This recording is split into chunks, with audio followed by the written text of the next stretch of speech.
जो अगर क्वेश्चन आप ऑलरेडी सॉल्व कर चुके हैं तो आंसर देख लीजिए। इसका आंसर आएगा 15। क्वेश्चन क्या है? क्वेश्चन ये है कि हमने कोई एटम जो बिगिनिंग में ग्राउंड स्टेट पे था उसे एक्साइट किया है और फाइनली उसको हम n=6 पर जा कर के पहुँचा दिए। फिर वहाँ से वो वापस ग्राउंड स्टेट में आएगा। आते वक्त वो लाइन्स एमिट करेगा, वेवलेंथ एमिट करेगा। कह रहे हैं x डिफरेंट वेवलेंथ मिली है, यहाँ पर x की वैल्यू बतानी है। Indirectly number of feed lines ये पूछ रहे हैं। डायग्राम के थ्रू अगर हम बात करें तो ऐसा है कि यहाँ पर n=1 है, फिर ऐसे आप n=2 बनाइए और n=3 बनाइए, n=4 बनाइए और ये आपका फाइनली n=6 तक ले जाएगा।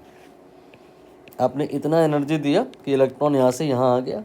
और इसके बाद अब इसकी जब वापसी होगी तो कई प्रकार से वापसी हो सकती है। सीधा नीचे आ जाए या हो सकता है टुकड़ों में आए।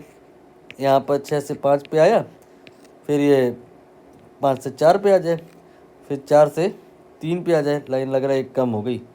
ये आपका हो गया 1 2 3 4, एक कम हो गई लाइन।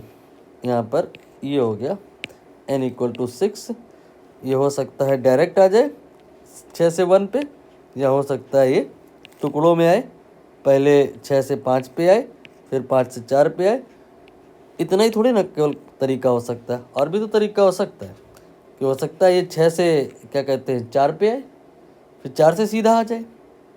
तो ऐसे तो बहुत सारी कहानी हो सकती हैं। कैसे बनेगा यही पूछा है इन्होंने। कुल मिला के कितनी इन टोटल कहानी या कितनी इन टोटल स्टोरीज बनेंगी या कितनी अलग अलग प्रकार की वेवलेंथ होगी। एक लाइन जो है ना ये एक वेवलेंथ को रिप्रेजेंट कर रही है। तो ऐसी कितने यहाँ पे कॉम्बिनेशन हो सकते हैं ये हमें बताने हैं। तो कुल मिला के एक फार्मूला हम आपको बता दें, वो आप लगा लो। अभी बिना फार्मूले के भी बताएंगे, लेकिन बिन फार्मूले के तो शायद आपको पल्ले ना पड़े। जेई बैकग्राउंड के हैं तो पढ़ जाएगा। परमुटेशन कॉम्बिनेशन चैप्टर अगर आपको समझ आता होगा देन। तो यहाँ पे फार्मूला पहले देख लो, वो ज़्यादा सही रहेगा। n(n-1) डिवाइड बाई 2 और n की वैल्यू है 6, तो 6 ये 5 डिवाइड बाई 2, तो ये हो गया 30/2, 15 आंसर आ गया। ठीक। अब विदाउट फार्मूला अगर हम बात करें तो जब आप वेवलेंथ निकालने जाओगे तो फार्मूला कुछ ऐसा लगाओगे ना, 1/λ then 1/n1² n2² kind of that. तो आपको दो अलग अलग n अगर दे दिए गए तो लैम्डा आप निकाल लोगे, है ना। जैसे कि 6 और 1 के बीच में जो लैम्डा आएगा वो अलग आएगा, और 6 और 5 के बीच में अलग आएगा, 3 और 6 के बीच में अलग आएगा। मतलब n अगर दो अलग अलग आप ले रहे हो यहाँ पर और यहाँ पर, जो आप 1 2 3 4 5 6 ये 6 है ना अलग अलग प्रकार के डिजिट्स हैं। तो इन 6 अलग अलग प्रकार के डिजिट में यहाँ और यहाँ अगर आप अलग अलग भर रहे हो तो लैम्डा अलग अलग आ जाएगा। तो यहाँ पर इसका मतलब सारा खेल ये है कि हमारे पास में दो बॉक्स है, एक n1 के वास्ते एक n2 के वास्ते, और इसमें हमें कुछ भरना है। ऑप्शन है हमारे पास 1 2 3 4 5 6 में से कुछ भी, और यहाँ पे भी ऐसे ही। तो यहाँ पर आप जो भर दिए कोई भी, जैसे आप यहाँ पे 6 लिख दिए, तो फिर आप दूसरे वाले में 6 थोड़ी ना लोगे।